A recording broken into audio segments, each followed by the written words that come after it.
মানুষ ইমান হারা হবে হাসতে হাসতে খেলতে খেলতে, এক একজন এক এক জায়গায় ইমান হারাবে। কালান নবী সাল্লাল্লাহু আলাইহি ওয়াসাল্লাম, ইন্নাল আবদা লা ইয়াতাকাল্লামু বিল কালিমাতি লা ইউলকি বিহা লাহা বালা। অবস্থা এমন হবে, মানুষ এমন কথা বলবে যেই কথার কোনো গুরুত্ব নাই, অথচ তার মুখের কথাটা আল্লাহ এত নারাজ হবে, মিন সাকাতিল্লাহ, আল্লাহ এত নারাজ হবে, ওই একটা কথার কারণে ঈমান চলে যাবে, আল্লাহ তাকে জাহান্নামের মাঝখানে ফেলে দেবে।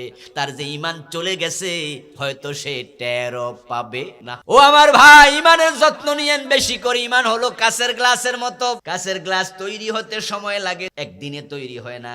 যে বালি থেকে কাচ হইছে, ওই বালি সংগ্রহ করে কত দূর থেকে, তারপরে এগুলাকে পিউরিফাই করে, তারপরে তৈরি করে করে মেশিনে ঢুকায়, তারপরে এগুলো কাচের রূপ নেয়, তারপরে কাচ দিয়ে আবার চাঁচে ফেলে গ্লাস বানায়। একদিন হয় না, কিন্তু ভাঙতে কতক্ষণ লাগে?